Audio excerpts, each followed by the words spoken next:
হয় না আমাকে একটু এটা আপনি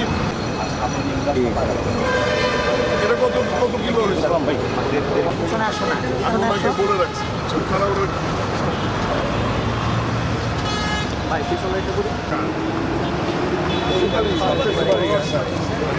ভালো করে লম্বা হয়ে যাবে আমরা একটু পিছনে রাখি মাটি ধরে রাখবেন মাটি ধরে রাখা স্যার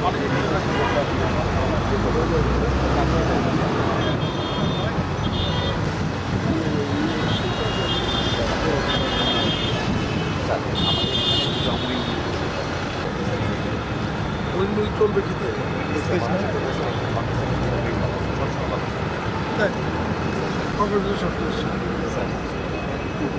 প্যাকেজ হবে ওই আপনি আমিন বাজারে দিয়ে দিয়েছেন আমরা করে ফেলেছি আপনি আজকে চিঠি পাঠান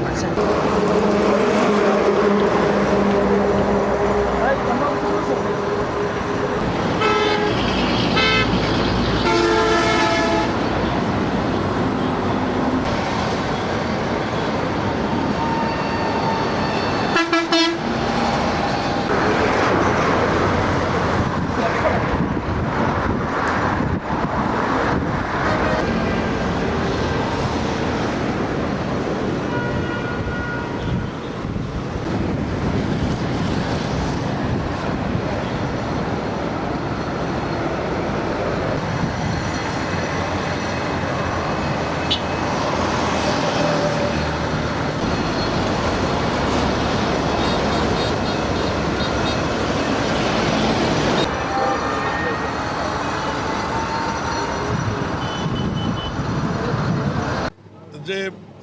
সরকার স্থানীয় সরকার নির্বাচনগুলো করবার জন্য বদ্ধপরিকর চলতি অর্থ বছরের যে বাজেট সেই বাজেটের মধ্যে এই অর্থ ধরা আছে এবং সিটি কর্পোরেশন পৌরসভা উপজেলা জেলা পরিষদ ও ইউনিয়ন পরিষদ এই 5টি নির্বাচন করতে সরকারের প্রায় 6,000 কোটি টাকার প্রয়োজন হবে ইতিমধ্যেই আমরা নির্বাচন কমিশনকে এ ব্যাপারে প্রস্তুতি নেওয়ার জন্য অনুরোধ করেছি নির্বাচন কমিশন প্রস্তুতি নিচ্ছে নির্বাচন কমিশনের প্রস্তুতি শেষ হলে অর্থ বিভাগ স্থানীয় সরকার মন্ত্রণালয় এবং নির্বাচন কমিশন আমরা যৌথভাবে বসে কোন নির্বাচনটি আগে হবে কোনটি পরে হবে এটা আমরা নির্ধারণ করব তবে চলতি অর্থ বছরে স্থানীয় সরকারের 5টি নির্বাচনই সম্পন্ন হবে ইনশাআল্লাহ আমিনবাজার ঢাকা শহরের এই প্রবেশ মুখটি অত্যন্ত গুরুত্বপূর্ণ 3টি বিভাগের রংপুর রাজশাহী এবং খুলনা 3টি বিভাগের পরিবহন ব্যবস্থা এই সড়ক দিয়ে চলাচল করে এবং কিছুদিন পূর্বে মাননীয় প্রধানমন্ত্রী হেমায়েতপুরে একটা প্রোগ্রামে আসার পরে ওনার এই ময়লার ভাগার বা এই দুর্গন্ধ ওনার দৃষ্টিগোচর হয় ওনার নজরে আসে সেই সময় উনি নির্দেশনা দিলে ঢাকা জেলা প্রশাসন যেহেতু এটা সিটি কর্পোরেশন এবং পৌরসভার বাইরে ঢাকা জেলা প্রশাসন এটা উদ্যোগী ভূমিকা রাখে এবং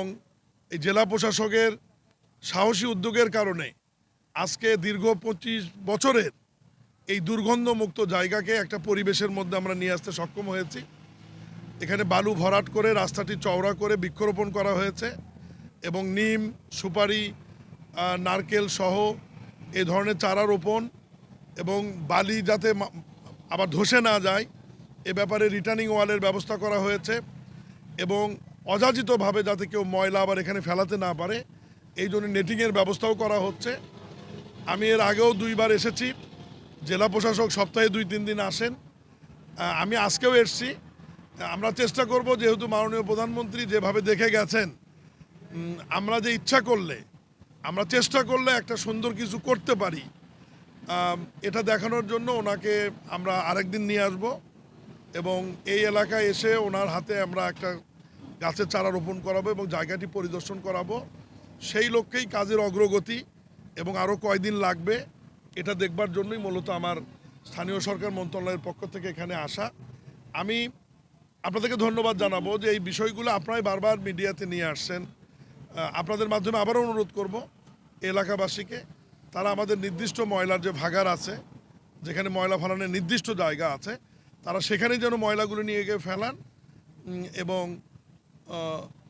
তাহলে আমাদের জন্য সুবিধা হবে যত যেন ময়লা না ফেলায় আর এখানে আমরা একটু লাইটিংয়ের ব্যবস্থার চিন্তা করছি,